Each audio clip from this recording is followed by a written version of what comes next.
Buenos días chicos, buenos días chicas. Hoy día vamos a continuar hablando de historia del Perú y hoy, después de la guerra con España, vamos a ver uno de los gobernantes que va a gobernar después de esta guerra. Me refiero a don José Balta.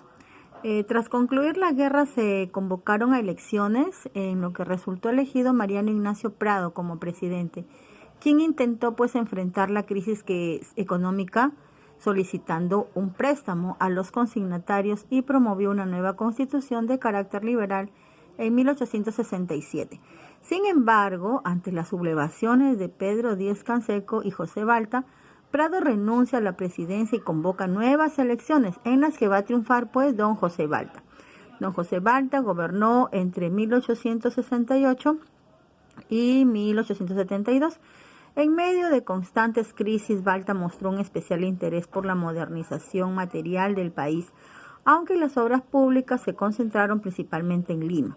En el ámbito económico, sí enfrentó dificultades más serias, las cuantiosas deudas con el gobierno extranjero y con los consignatarios del guano, además del continuo gasto en obras de infraestructura poco productivas. Había puesto al país al borde de la bancarrota, ¿no? Ese es en resumen lo que fue el gobierno de don José Balta, ¿no? Su nombre completo, José Balta Montero, fue elegido presidente constitucional del Perú en 1868. Gobernó desde el 2 de agosto de ese año hasta el 22 de julio del año 1872. En su gobierno se firmó el famoso Contrato Dreyfus para la explotación del guano y se realizaron grandes empréstitos en Europa, ¿no? Nos dejó muy endeudado su gobierno. Datos generales, ya sabemos, José Balta y Montero, periodo de gobierno 2 de agosto del 1868 hasta el 22 de julio de 1872. Su antecesor fue Pedro Díez-Canseco, su sucesor va a ser Tomás Gutiérrez. Fue el último presidente del primer militarismo de la historia del Perú. Durante su mandato se enfrenta los comienzos de la crisis económica que llevará al Perú a un colapso financiero. Pero también él hizo obras, ¿no? Como acabamos de decir, que él también se preocupó un poco, hizo obras de infraestructura. Aquí, por ejemplo, vamos a mencionar algunas obras. Se dio gran impulso a la política ferrocarrilera, porque también se va a construir los ferrocarriles. Se firma el contrato de Dreyfus, se construye el puente Balta o puente de fierro, se inicia la construcción del ferrocarril central Lima-La Oroya. Se culminó el ferrocarril del sur Mollendo Arequipa, se construyó el Palacio de la Exposición y Parque de la Exposición, se construyó también el muelle Dársela del Callao, se inaugura también la aduana, se inicia la construcción del Hospital 2 de Mayo, se realiza por primera vez la construcción del alcantarillado, es decir, de los desagües, chicos, ¿ya?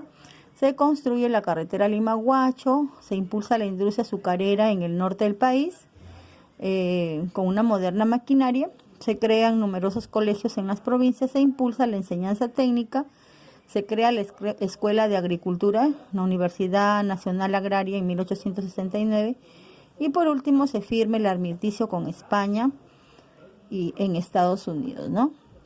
Finaliza en este año. Bien, ahora vamos a ver lo del contrato Dreyfus, que eso es lo que nos interesa porque este contrato es el que se firmara para darle nuestro guano a la casa Dreyfus, ¿no? Se firmó el 5 de julio de 1869. Representantes, dice, la firma del contrato Dreyfus fue realizada por el ministro de Hacienda. ¿Quién era el ministro de Hacienda? En ese tiempo era Nicolás de Piérola. Y por Augusto Dreyfus por la otra parte, ¿no? Que era de una casa judía francesa. Que en puntos principales de este contrato dice adquiriría el Estado peruano 2 millones de toneladas de guano por un favor de 73 millones de soles pagando 36.50 por cada tonelada, 36.50 por cada tonelada. La casa Dreyfus nos iba a dar 73 millones de soles, imagínense. Pero aún con eso no pudimos salir de esa crisis, ¿no? La crisis económica durante el gobierno de Balta, dice, la crisis se origina por el despilfarro, escúchenlo bien chicos, por el despilfarro, el derroche fiscal en el Estado peruano Esto pues va a provocar que los años de bonanza guanera se vengan a pique, ¿no? A fines de la época de 1860, el guano empieza a perder demanda mundial en el mercado, debido pues a que surge una nueva fuente de riqueza, que es el salitre. El salitre era empleado por la industria europea para la fabricación de fertilizantes y la pólvora. Además, los problemas económicos durante la crisis detonaron en los siguientes problemas políticos. Primero, pues en los ingresos fiscales no cubrían los gastos públicos. Los consignatarios se convirtieron en los acreedores del Estado. Cobraban intereses muy, pero muy altos. Tras la firma del contrato Dreyfus, los consignatarios que se habían enriquecido con la venta del guano fueron desplazados. Los consignatarios reclamaron sus privilegios al gobierno